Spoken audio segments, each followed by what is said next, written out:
സിന്ദൂരച്ചെപ്പ് അവസാന ഭാഗം. രചന അശ്വതി മാധവ്. അവതരണം ഷാഹുൽ മലയിൽ. എഡിറ്റിംഗ് ഷെരീജ് പൂനൂർ. നടന്ന് ക്യാൻറ്റീനെത്തി. രതീഷേട്ടാ 2 ചായ 2 പഴംപൊരി. മെനുവേ ഏതാടാ ഈ കൊച്ച്? ഫസ്റ്റ് ഇയർ ആണോടാ? അതേട്ടാ. നിനക്ക് ഇങ്ങനെ ഒരു സ്വഭാവം ഇല്ലാത്താണല്ലോ, എന്തു പറ്റി? ചായയും പലഹാരം കൊണ്ടുവച്ച് രതീഷേട്ടൻ ചോദിച്ചു. അവൻ ചിരിച്ച് കണ്ണടിച്ച് കാണിച്ചു. എടുത്ത് കഴിക്കും. ഞാൻ മടി കാണിച്ചില്ല. എനിക്ക് ഇഷ്ടപ്പെട്ട സാധാരണ ഈ പഴംപൊരിയും ചായയും. അതാര് വാങ്ങി തന്നാലും ഞാൻ കഴിക്കും. നിനക്കെന്നെ പരിചയപ്പെടാൻ ഉദ്ദേശിച്ചല്ലേ? ചേട്ടന്റെ പേരെന്താ? ഞാൻ പെട്ടെന്ന് ചോദിച്ചു. ഇനി അറിഞ്ഞെന്തിനാ? ചായയും പലഹാരം കഴിച്ചു കഴിഞ്ഞിട്ടാണോ വാങ്ങി തന്ന ആളുടെ പേര് ചോദിക്കുന്നത്? ഞാനാകെ വല്ലാതെയായി. എന്റെ പേരും നാളും വിശേഷങ്ങളും നീ ഇവിടെയുള്ള ഏതെങ്കിലും സീനിയർ ചേച്ചിയോട് ചോദിച്ചു മനസ്സിലാക്കുക. നാളെ ഒന്ന് പറയണം. നിന്റെ കസിനോട് ചോദിച്ച് പറയാൻ നിൽക്കണ്ട. പറഞ്ഞിരുന്ന ആളുടെ പേര് പറയണം. ഞാൻ അവളോട് ചോദിക്കും. ഞാൻ ഉപയുന്ന തലയാട്ടി. നടക്ക്, ക്ലാസ്സിൽ പോവാം. ഇനി ആര് വിളിച്ചാലും കൂടെ പോകണ്ട കേട്ടോ. ഞാൻ പറഞ്ഞു എന്ന് പറഞ്ഞാൽ മതി. ഞാനെന്ന് പറഞ്ഞ ആ ചേട്ടൻ എന്റെ മുഖത്തേക്ക് നോക്കി. പിന്നെ ഞാനൊന്നും ചോദിച്ചില്ല. ക്ലാസ്സിലേക്ക് കയറുമ്പോൾ കണ്ണൻ നോക്കി നിൽക്കുന്നുണ്ടായിരുന്നു. കണ്ണനെ കണ്ണടച്ച് കാണിച്ച് ക്ലാസ്സിലേക്ക് കയറി. വിനിച്ചേട്ടൻ ബാക്കി എല്ലാവരെയും വിളിച്ച് ക്ലാസ്സിൽ നിന്ന് ഇറങ്ങി. ആവരാരും ക്ലാസ്സിൽ വന്നില്ലായിരുന്നു. ഉച്ചക്ക് ചോറുണ്ണാൻ ക്യാൻറ്റീനിലേക്ക് തന്നെ നടന്നു. അവിടെയാണ് ഹോസ്റ്റലിൽ താമസിക്കുന്ന കുട്ടികൾക്കും ഫുഡ്. സ്പെഷ്യൽ ഐറ്റംസ് വേറെ കാശ് കൊടുത്ത് വാങ്ങണം. ഒരിടത്ത് പോയിരുന്നപ്പോൾ കണ്ണനും കൂട്ടരും അങ്ങോട്ടേക്ക് വന്നു. കൂടെ അവനും ഉണ്ടായിരുന്നു. കിച്ചു, സോറിടാ, അവര് സൂപ്പർ സീനിയർ ചേട്ടന്മാരാ, അതുകൊണ്ടാ. പേടിയുണ്ടായിട്ടല്ല, നമ്മൾ അവരോട് ബഹുമാനം കാണിച്ചാലേ ഞങ്ങളുടെ ജൂനിയർ പിള്ളേർ നമ്മളെ ബഹുമാനിക്കൂ. അത് പോട്ടെടാ, എനിക്കത് നല്ല രസമായിട്ടാ തോന്നി. നമ്മുടെ നീലപ്പണങ്ക് മണിക്കണ്ണുകാരന്റെ മുഖം കടന്നു കുത്തിയ പോലെ തോന്നി. ഞാനത് കണ്ടുവെങ്കിൽ അങ്ങോട്ടേക്ക് ശ്രദ്ധിക്കാതെ കണ്ണനോട് തുടർന്നു. ആ ചേട്ടനെ ആദ്യമായിട്ട് കണ്ടേയുള്ളൂ. അപ്പോഴേക്കും എനിക്ക് ചായയും പഴംപൊരി ഇഷ്ടമാണെന്ന് എങ്ങനെ മനസ്സിലാക്കി? ആ ചേട്ടന്റെ പേരെന്താ? ഓ, ഈ പെണ്ണിന്റെ ഒരു കാര്യം ഞാൻ വിചാരിച്ചു സങ്കടപ്പെട്ടിരിക്കായിരിക്കുന്നത്. ആ വിനീതേടനാ. അതിന്റെ ഫുൾ കാര്യങ്ങൾ നാളെ പറഞ്ഞു കേൾപ്പിക്കാൻ പറഞ്ഞിട്ടുണ്ട്. നിന്നോട് ചോദിക്കാൻ പാടില്ലെന്നും പറഞ്ഞു. അതൊന്നും സാറില്ല. ശാലിനി ചേച്ചി ഉണ്ട് നിന്റെ ഹോസ്റ്റലിൽ.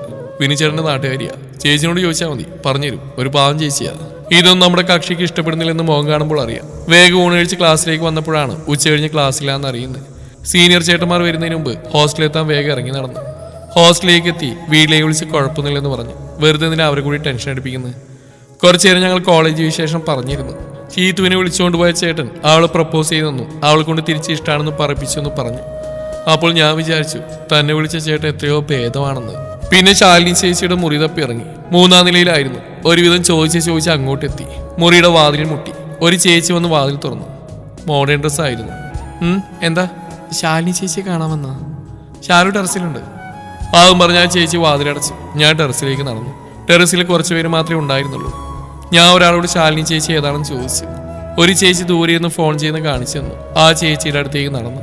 പേര് പോലെ തന്നെ ശാലിനി സുന്ദരി. അടുത്ത് ചെന്നപ്പോൾ ചേച്ചി അമ്മയാണ് വിളിക്കുന്നത് എനിക്ക് മനസ്സിലായി. ഇടയ്ക്ക് എന്താണെന്നൊരു ആംഗ്യം കാണിച്ചു. സംസാരിക്കേണ്ടെന്ന് ഞാൻ തിരിച്ചു കാട്ടി. നിൽക്കാൻ പറഞ്ഞു. 2-3 മിനിറ്റ് കൂടി കഴിഞ്ഞ് ഫോൺ വെച്ചു. എന്താ? ഞാൻ വിനിച്ചേട്ടനെ കുറിച്ച് അറിയാമെന്നാ? ആ ചേച്ചിയെ ഞാൻ തറപ്പിച്ച് നോക്കി. ഞാൻ ദയനീയമായി ശാലിനി ചേച്ചിയെ നോക്കി. അവൻ പറഞ്ഞിട്ടാണോ? ആരോടെങ്കിലും ചോദിച്ചാലും നാളെ പറയാൻ പറഞ്ഞിട്ടുണ്ട്. അവൻ ആദ്യമായിട്ടാ ഒരു പെൺകുട്ടിയെ റാഗിന്ന്. അവന്റെ പേര് വിനീത് വിജയൻ. നാട് തൃശ്ശൂർ ജില്ലയിൽ ഇരിങ്ങാലക്കുടക്കടുത്ത് കല്ലേറ്റുങ്കര എന്ന സ്ഥലത്താണ്. അവിടുത്തെ പഞ്ചായത്ത് പ്രസിഡന്റാണ് വിനുവിന്റെ അച്ഛൻ. അമ്മ ഉഷ ടൈലറാണ്. ഒരനിയനും അനിയത്തിയുണ്ട്. അനിയൻ വിപിൻ +1 ആയി. അനിയത്തി വിജില 8ലും. അവനിയുടെ 4th ഇയറാണ്. ഇതുവരെ പ്രേമൊന്നുമില്ല. ഞാൻ ഇരിഞ്ഞാലക്കുടയുള്ളതാ. ഞങ്ങൾ ഒരുമിച്ചാ +2 പഠിച്ച്. ആളൊരു പാവാ, പേടിക്കൊന്നും വേണ്ട. അത്രയും കേട്ടതും മനസ്സിൽ ഉറപ്പിച്ചു. ശാലി ചേച്ചിക്ക് നന്ദിയും പറഞ്ഞ ആ റൂമിലേക്ക് പോന്നു. ഷീതു കിടന്നുറങ്ങിയായിരുന്നു. ഞാൻ അവളെ വിളിച്ച് എഴുന്നേൽപ്പിച്ചു. ഉച്ചയ്ക്ക് പെണ്ണുങ്ങൾ കിടന്നുറങ്ങാൻ പാടില്ല. അവൾ എഴുന്നേറ്റു. പിന്നെ ഞങ്ങൾ പുറത്തിറങ്ങി. ഹോസ്റ്റൽ കോമ്പൗണ്ടിലുള്ള ചെറിയ പാർക്കിലേക്ക് നടന്നു. പുതിയ പിള്ളേര് കുറച്ചുണ്ടായിരുന്നു. അവരെ പരിചയപ്പെട്ടു. കുറെ സംസാരിച്ചിരുന്നു. പിറ്റേന്ന് ക്ലാസ്സിൽ ചെന്നപ്പോൾ കണ്ണൻ വന്നു. കിച്ചു, ഞാനിന്ന് കോളേജിലുണ്ടാവില്ല. പണിക്കർ സാർ കുറച്ച് പണി ഏൽപ്പിച്ചിട്ടുണ്ട്. ഞങ്ങൾ കുറച്ച് പേരുണ്ട്. സൂക്ഷിച്ച് നടക്കണം. സീനിയർ ചേട്ടന്മാരും ചേച്ചിമാരും വന്ന് ഉടക്കിയൊന്നും ചെയ്യരുത്. അതൊക്കെ ഓക്കേടാ. എടി, ചേട്ടന്മാർ കേൾക്കെങ്കിലും നീ എന്നെ ഒന്ന് ചേട്ടാന്ന് വിളിക്ക്. ഒന്ന് പോടാ. അവൻ പോയി. ക്ലാസ്സിലേക്ക് നടന്നപ്പോൾ നമ്മുടെ നീലപ്പണങ്ക് മണിക്കണ്ണാനും ഇന്നലത്തെ പെണ്ണോടൊന്ന് സംസാരിക്കുന്നുണ്ട്. ഞാൻ അവരെ നോക്കിയത് അവൻ കണ്ടു. അത് ശ്രദ്ധിക്കാൻ ഞാൻ ക്ലാസ്സിലേക്ക് കയറി. ബാഗ് വെച്ചിരിക്കാൻ തുടങ്ങിയതും കിച്ചു എന്ന് ആരോ വിളിക്കുന്ന പോലെ തോന്നി. കിച്ചു എന്ന് കണ്ണനും വീട്ടുകാരും മാത്രമേ വിളിക്കൂ. ഇതാരപ്പ എന്ന് വിചാരിച്ച് പുറത്തേക്ക് നോക്കി. വിനിച്ചേട്ടനായിരുന്നു. വാ നടക്കാം. ക്ലാസ്സിലിരിക്കാനും സമ്മതിക്കില്ല പറഞ്ഞ് പുറത്തേക്ക് നടന്നു. മറ്റവൻ ഇപ്പോഴും അവിടുന്ന് പഞ്ചാരടിക്കുന്നുണ്ടായിരുന്നു. വിനുവേട്ടൻ വന്ന് വിളിക്കുന്നു. ഞാൻ ഇറങ്ങി വരുന്നവൻ കാണുന്നുണ്ട്. വിനുവേട്ടൻ്റെ ഒപ്പം ഓടിയെത്തി. നീ ഷാലുവിനോടോ പോയി ചോദിച്ച്? ആരാ അവളോട് ചോദിക്കാൻ പറഞ്ഞേ? കണ്ണൻ. നന്നായി, വേറെ ആരും കണ്ടില്ല. അവളിന്നലെ എന്നെ കളിയാക്കി കൊന്നു. സോറി. എന്ത് സോറി? ഓട്ടെ, അവളെല്ലാം പറഞ്ഞോ? കാര്യം തുറന്നു പറയാം, എനിക്ക് നിന്നെ ഇഷ്ടപ്പെട്ടു. നിന്നെക്കുറിച്ച് ഞാൻ ശിവയോട് ചോദിച്ചു, അവനെല്ലാം പറഞ്ഞു. നിനക്കെന്താ പറയുള്ളൂ? ഞാൻ നടക്കുന്ന നിർത്തി. എനിക്ക് ശരിക്കും സങ്കടം വന്നു. എന്താടോ? ചേട്ടാ, എനിക്ക് ചേട്ടനെ പ്രേമിക്കാനൊന്നും പറ്റില്ല. എനിക്ക് പ്രേമൊന്നുമില്ല. പക്ഷെ ഞാൻ +2 മുതൽ ഒരാളെ മനസ്സിൽ കൊണ്ട് നടക്കുന്നുണ്ട്. ഇതുവരെ അയാളോട് പറഞ്ഞിട്ടില്ല. എന്നാൽ എനിക്ക് അയാളെ മനസ്സിൽ നിന്ന് കളയാൻ പറ്റില്ല. എന്നിട്ട് ശിവ ഇതൊന്നും പറഞ്ഞില്ലല്ലോ. ഞാൻ ഇന്നലെ ചോദിച്ചിട്ട് നീ ഒന്നും പറഞ്ഞില്ല. അവനൊന്നും അറിയില്ല. പിന്നെ പ്രേമ എന്നൊന്നും അതിനെ വിളിക്കാനും വയ്യ. അതാ ഞാൻ. ശരി, സാറില്ല. നിനക്കെന്താ ആവശ്യമില്ല എന്നോട് പറയാം. നല്ല ഫ്രണ്ടായിട്ട് കരുതിയാൽ മതി. ഞാൻ തലയാട്ടി. ക്ലാസ് വരെ വിനുവേട്ടൻ വന്നു. പിന്നീട് അങ്ങോട്ട് ഞാനും വിനുവേട്ടൻ നല്ല ഫ്രണ്ട്സായിരുന്നു. ഉച്ചയ്ക്ക് നമ്മുടെ നീലപ്പളങ്ക് മണിക്കണ്ണുകളുടെ ഉടമ തന്നെ തേടി ക്ലാസ്സിൽ വന്നു. കിച്ചു, ഒന്ന് വരാമോ? വീണ്ടും കിച്ചുവോ? അവനെ കണ്ടപ്പോൾ എന്താണ് ശരിക്കും സംഭവിച്ചതെന്ന് എനിക്ക് ഇപ്പോഴും അറിയില്ല. നോക്കുമ്പോൾ ഒരു സീനിയർ ചേട്ടൻ വന്ന് വിളിക്കുന്നതായി എല്ലാവർക്കും തോന്നും. താൻ വേഗം അവൻ്റെ അടുത്തേക്ക് ചെന്നു. എനിക്ക് കിച്ചുവിനോട് കുറച്ച് സംസാരിക്കാനുണ്ട്. ഞാൻ തലയാട്ടി. വാ, നമുക്ക് ഗ്രൗണ്ടിലേക്ക് പോവാം. ഗ്രൗണ്ടിലെത്തുന്നവരെ പിന്നെ ഒന്നും സംസാരിച്ചില്ല. താൻ ഇടം കണ്ടിട്ട് അവനെ നോക്കി. കിച്ചു, ശിവ തന്നോടൊന്നും പറഞ്ഞിട്ടില്ലെന്ന് എനിക്കറിയാം. തന്നോട് വലിയൊരു കഥ തന്നെ പറയാനുണ്ട്. ഞാൻ എന്താണെന്ന് സംശയത്തോടെ അവൻ്റെ മുഖത്തേക്ക് നോക്കി. തന്നെ കാണുന്നതിന് മുന്നേ തന്നെ എനിക്കറിയാം. ശിവ പറഞ്ഞിട്ടുണ്ട് ഒരുപാട് തന്നെക്കുറിച്ച്. തൻ്റെ ഭരതനാട്യം കാണാൻ ഞങ്ങൾ തൻ്റെ സ്കൂളിൽ വന്നിട്ടുണ്ട്. അങ്ങനെ ഇരിക്കുമ്പോഴാണ് താൻ +1 പഠിക്കാൻ ഞങ്ങളുടെ സ്കൂളിലേക്ക് വന്നു. തന്നെ എനിക്ക് ഒത്തിരി ഇഷ്ടമാണ്. തന്നെ ഇങ്ങോട്ട് കൊണ്ടുവന്ന് ഞാൻ പറഞ്ഞിട്ടാ. എൻ്റെ ഇഷ്ടം ഞാൻ അവനോട് പറഞ്ഞിട്ടുണ്ട്. അവനും സപ്പോർട്ടാ. ഇത് പറയാൻ ഇപ്പോഴൊരു അവസരം കിട്ടിയത്. ഇനി വൈകിയ ചിലപ്പോൾ തന്നെ എനിക്ക് കിട്ടില്ലെന്ന് തോന്നി. താൻ അന്തം വിട്ട് നിൽക്കുകയായിരുന്നു. ഉള്ളിൽ അനുഭവിക്കുന്ന സന്തോഷത്തിൽ ആ ഗ്രൗണ്ട് മുഴുവനൊന്ന് ഓടിയാലോ എന്ന് തോന്നിപ്പോയി. വിനിച്ചേട്ടൻ എന്തെങ്കിലും പറഞ്ഞിരുന്നോ? എന്നെ ഇഷ്ടമാണെന്ന് പറഞ്ഞു. ഒന്നും ഞെട്ടിയതായി തോന്നി. താനെന്ത് പറഞ്ഞു? എനിക്കൊരാളെ കുറേ നാളായിട്ട് ഇഷ്ടമാണെന്ന്. വീണ്ടും ഒരു ഞെട്ടൽ. ശിവ അവനറിയോ? ഇല്ല. അവിടെ നിന്നൊരു ശബ്ദം പോലും കേൾക്കുന്നില്ല. താൻ അവന്റെ മുഖത്തേക്ക് സൂക്ഷിച്ചു നോക്കി. രക്തം തോണ്ടിയെടുക്കുക. അത്രയും വിളറി വെളുത്തു. എനിക്ക് ഈ നീലപ്പണങ്ങ് മണിക്കണ്ണുകൾക്ക് ഉടമയാണ് ഇഷ്ടം. ഒരമ്പരപ്പ്. സത്യം, +1 മുതലേ മനസ്സിൽ കൊണ്ട് നടക്കുന്നുണ്ട്. ഇതുവരെ നിങ്ങൾ എൻ്റെ മനസ്സിൽ നിന്ന് കളയാൻ പറ്റിയിട്ടില്ല. കിച്ചു, എനിക്ക് നിന്നൊന്നും മുറുക്കെ കെട്ടിപ്പിടിക്കാൻ തോന്നുന്നുണ്ട്. അയ്യടാ, അത് മനസ്സിലാച്ചാൽ മതി. നീ എന്നെ മനുവേട്ടാന്ന് വിളിക്കുമോ? ഒന്ന് വിളിക്കണോ? മനുവേട്ടാ ഈണത്തിൽ വിളിച്ചു. പിന്നെ വിനുവേട്ടൻ ചോദിച്ചാൽ പറയണം ഞാനാണ് ആളെന്ന്. പറയാം. എനിക്കൊരു കാര്യം ചോദിക്കാനുണ്ട്. ആ പെൺകുട്ടി ഏതാ? അവള് തന്നെ വിനുവേട്ടനെ പോലെയാ. എന്നോട് ഭയങ്കര പ്രേമം. ഫസ്റ്റ് ഇയർ മുതലിട്ട് പുറകെ. എനിക്കൊരാളെ പണ്ട് മുതലേ ഇഷ്ടമാണെന്ന് പറഞ്ഞിട്ട് ആൾക്ക് സമ്മതമില്ല. അങ്ങനെ ഒരാളില്ലെന്നാ പറയുന്നത്. കിച്ചുവാ, എനിക്ക് അവൾക്ക് നിന്നെ പരിചയപ്പെടുത്തണം. ഞാൻ മനുവേട്ടൻ്റെ കൂടെ നടന്നു. മനുവേട്ടൻ നടന്നു നിന്ന് ഒരു കൂട്ടം പെൺകുട്ടികളുടെ ഇടയിലേക്കാണ്. ലിയോണോ, ഒന്ന് വന്നേ. എന്താ മനു? ഷോൾഡർ വരെ മുടിയുള്ള സുന്ദരിയും മോഡേണുമായ ഒരു പെൺകുട്ടി ഞങ്ങളുടെ അടുത്തേക്ക് വന്നു. നിന്നോട് ഞാൻ പറഞ്ഞിട്ടില്ലേ ഒരു കുട്ടിയെ പറ്റി?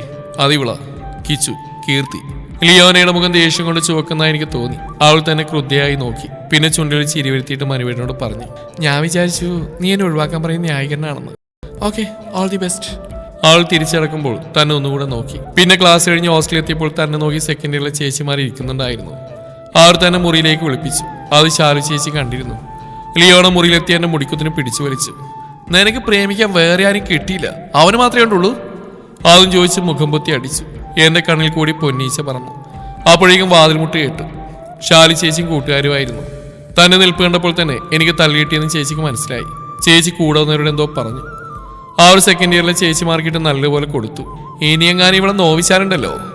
തന്നെയും കൂടി ശാലി ചേച്ചിയുടെ മുറിയിലേക്ക് പോന്നു. ചേച്ചി ഒരു ഫോണിന്റെ നേർക്ക് നീട്ടി. ഹലോ കിച്ചു, എന്താടി സംഭവിച്ചത്? വിനുവേട്ടന്റെ ശബ്ദം എന്റെ കാതുകളിൽ വീണു. താനെല്ലാം വിനുവേട്ടനോട് പറ. ഞാൻ നിശബ്ദനായിരുന്നപ്പോൾ വീണ്ടും അവൻ പറഞ്ഞു, നിന്നോട് ഞാൻ പറഞ്ഞല്ലേ ഇനി എന്തെങ്കിലും പ്രോബ്ലം എന്നോട് പറയാൻ. ഇനി ആര് വിളിച്ചാലും പോകണ്ട, ഞാൻ പറഞ്ഞു എന്ന് പറഞ്ഞാൽ മതി.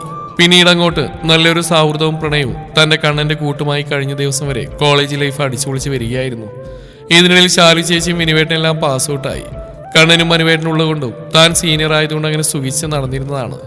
കഴിഞ്ഞ ദിവസം വീട്ടിൽ പോയി തിരിച്ചിങ്ങോട്ട് വന്ന തന്റെ കൂടെ വിനുവേട്ടനുണ്ടായിരുന്നു. പറഞ്ഞു കയറിയതൊന്നല്ല, ജോലിയിട്ട് ട്രെയിൻ കയറിയപ്പോൾ കണ്ടതാണ്.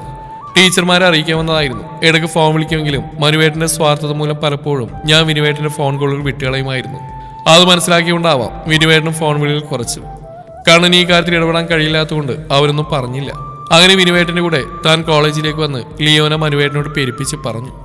ഇത്രയും നാളും പാരകൾ വയ്ക്കുന്നുണ്ടായിരുന്നെങ്കിലും ഇത് മനുവേട്ടനെ സാരമായി ബാധിച്ചു. അതുകൊണ്ടാണ് കഴിഞ്ഞ ദിവസം എങ്ങനെ വിശ്വസിക്കും തന്നെ എന്ന് ചോദിച്ച് ഉപേക്ഷിച്ചു പോയത്. മരണമായിരുന്നു മുന്നിൽ കണ്ട പ്രതിവിധി. പക്ഷേ ഇതിപ്പോൾ ഇങ്ങനെയായി. തന്നെ ചേർത്ത് പിടിച്ച് കിടക്കുന്ന കണ്ണനെ കണ്ടപ്പോൾ സങ്കടം വന്നു. എത്രയൊക്കെ ആയാലും താൻ മരിക്കാനെടുത്ത തീരുമാനം തെറ്റായിരുന്നു. എപ്പോഴോ ഉറങ്ങിപ്പോയി. രാവിലെ കണ്ണൻ എഴുന്നേറ്റ് കാപ്പി വാങ്ങി കൊണ്ടുവന്ന് വെച്ചിട്ടുണ്ടായിരുന്നു. കണ്ണ് തുറക്കുമ്പോൾ ഷീതു മുറിയിലുണ്ടായിരുന്നു. കണ്ണൻ പുറത്തേക്ക് പോയെന്ന് അവൾ പറഞ്ഞു. ഷീതു, മനുവേട്ടൻ വന്നിരുന്നോ? ഒരു മനുവേട്ടൻ ആ വീട്ടിൽ പോയി. ഇനി പരീക്ഷയ്ക്ക് മാത്രമേ വരുള്ളൂ.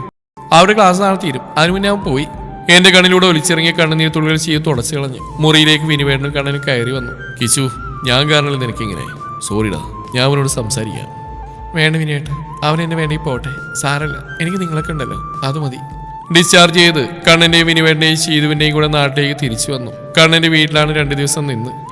അപ്പോൾ തന്നെ അച്ഛനും അമ്മയ്ക്ക് എനിക്കെന്തോ വിഷമമുണ്ടെന്ന് മനസ്സിലായി. കണ്ണൻ വീട്ടിൽ ചെന്ന എല്ലാ കാര്യങ്ങളും അവരോട് പറഞ്ഞു. ആറ് വന്ന് എന്നെ വീട്ടിലേക്ക് കൂട്ടി. ആറ് കൂടെ ഞാൻ സുരക്ഷിതയായിരുന്നു. അലയിൽ ഒരു വിഷമം തോന്നുമ്പോൾ അച്ഛനും അമ്മയും കൂടെ ഉണ്ടെങ്കിൽ ഒരു മക്കളും എന്നെ സങ്കടപ്പെട്ടിരിക്കുകയില്ല. താൻ പെട്ടെന്ന് വിശേഷങ്ങൾ അതിജീവിച്ചു. എക്സാം കഴിഞ്ഞ് കണ്ണൻ നാട്ടിൽ ജോലിയായി. താൻ ക്ലാസ്സിൽ പോയി തുടങ്ങി. എല്ലാം മറക്കാൻ ശ്രമിച്ചു. എന്നാലും മനസ്സിന്റെ ഒരു കോണിൽ വിങ്ങിലായി അവനെന്നും ഉണ്ടായിരുന്നു.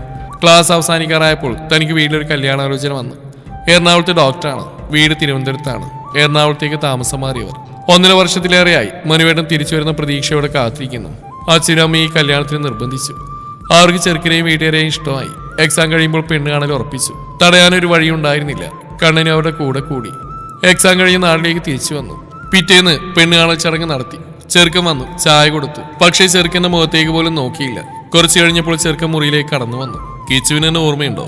നോക്കിയപ്പോൾ അന്ന് ഹോസ്പിറ്റലിൽ കണ്ട ഡോക്ടർ. ഞാനും കണ്ണനും തമ്മിൽ കോണ്ടാക്ട് ഉണ്ടായിരുന്നു. അന്നേ തന്നെ എല്ലാ കാര്യവും പറഞ്ഞിരുന്നു. എന്റെ ഇഷ്ടം പറഞ്ഞപ്പോൾ അവൻ പറഞ്ഞു, ഇനി തനിക്ക് മറ്റൊരാളെ സ്നേഹിക്കാൻ പറ്റില്ല എന്ന്. തന്റെ ക്ലാസ് കഴിയുമ്പോൾ ആ ഇഷ്ടം ഉണ്ടെങ്കിൽ വീട്ടിൽ പെണ്ണ് ചോദിച്ചവരാന്ന് തന്നെ സമ്മതിപ്പിക്കാമെന്ന്. തന്റെ ക്ലാസ് കഴിയും കാത്തിരിക്കായിരുന്നു ഞാൻ. എല്ലാം അറിഞ്ഞുകൊണ്ടാ ഞാൻ തന്നെ ഇഷ്ടപ്പെടുന്നു. മുറിയിലേക്ക് കണ്ണനും കയറി വന്നു. കിച്ചു, എന്നോട് സ്നേഹമുണ്ടെങ്കിൽ നീ കല്യാണത്തിന് സമ്മതിക്കണം, പ്ലീസ്. കണ്ണിൽ നിന്ന് കണ്ണുനീർ വന്നല്ലാതെ ഒന്നും പറയാതെ കണ്ണന്റെ നെഞ്ചിലേക്ക് ചാഞ്ഞു. സമ്മതം. കല്യാണം പെട്ടെന്ന് നടന്നു. വിനുവേട്ടൻ ഭാര്യയുമായി വന്നു. കണ്ണനും കൂട്ടുകാരും അടിച്ചു പൊളിച്ചു. ഷീതു കോളേജിലെ അവളുടെ ചേട്ടന്റെ കൂടെ വന്നു. സ്നേഹം കൊണ്ട് മൂടുന്ന ഭർത്താവും അനിയത്തിയും അച്ഛനും അമ്മയും. 1 വർഷം കഴിഞ്ഞ് എന്റെ നാത്തൂനായ റിനിഷയുമായി കണ്ണന്റെ കല്യാണം കഴിഞ്ഞു. ജീവിക്കാനൊരു വാശിയുണ്ടായത് ഒരു പ്രണയപരാജയം ഉള്ളിൽ കിടന്നുകൊണ്ടാണ്. ഇന്നും ഉള്ളിൻ്റെ ഉള്ളിൽ വിങ്ങലായി മനുവേട്ടനുണ്ട്. അതറിയാമായിരുന്നിട്ടും സ്കാനിഷ് ചേട്ടൻ അതും പറഞ്ഞ് ഒരിക്കലും നോവിച്ചിട്ടില്ല. ചിലപ്പോഴേക്ക് ആദ്യ പ്രണയം നഷ്ടമാകുന്നത് നല്ലത് തന്നെയാണ്. അതിന്റെ വാശിയിൽ ജീവിതത്തിൽ ജയിച്ച് മുന്നേറാനാവും.